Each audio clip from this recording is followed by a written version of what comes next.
আলোচনা করে তো লাভ নেই। দিন শেষে মাঠের খেলা, মাঠে যারা ভালো খেলবে তারাই জিতবে। তো ঢাকার পরে ফার্স্ট ম্যাচ ছিল, আমরা জিতছি। সব কিছু মিলে একটা আমাদের কনফিডেন্সটা ভালো।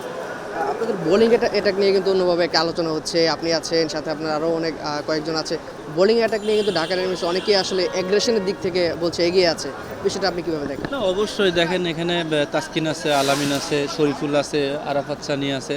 সবাই আসলে ন্যাশনাল টিমে ওয়েল পারফর্মার এবং ঢাকা লিগ বলেন সব জায়গায় পারফর্ম করে। তো সেদিকটা আমার কাছে মনে হয় আমাদের বোলিং ইউনিটটা অনেক আগায় আছে। তো এগ্রেশনের কিছু না, এখানে আমরা যে যার যে নামের প্রতি সুবিচার করার চেষ্টা করব।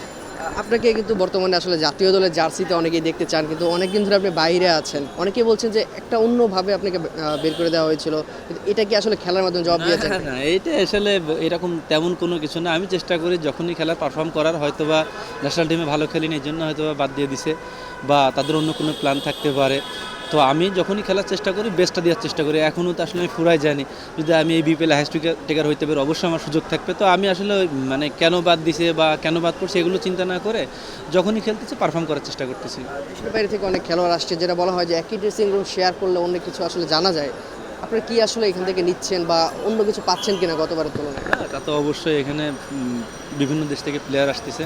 তো চেষ্টা করতেছি তাদের কাছ থেকে বিভিন্ন থটস নিয়ে এগুলো আসলে যখন আমরা প্র্যাকটিস করি বা ম্যাচে এগুলো কাজে লাগানোর চেষ্টা করি।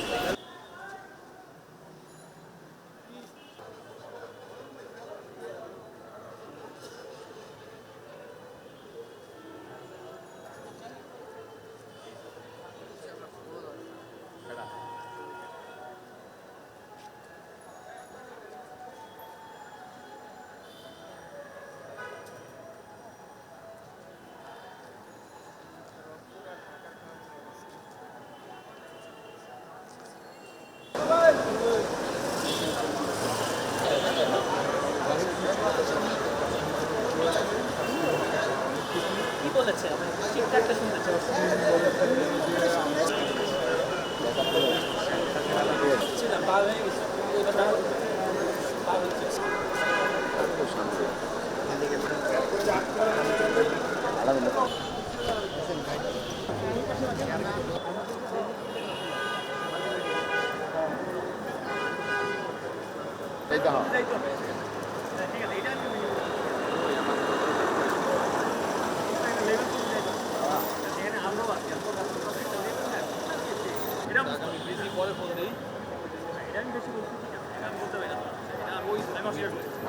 সংবাদ, ফিচার ও অনুষ্ঠানের জন্য ভিজিট করুন সংবাদ প্রকাশের ওয়েবসাইট এবং যুক্ত থাকুন ফেসবুক পেজ ও ইউটিউব চ্যানেলের সঙ্গে।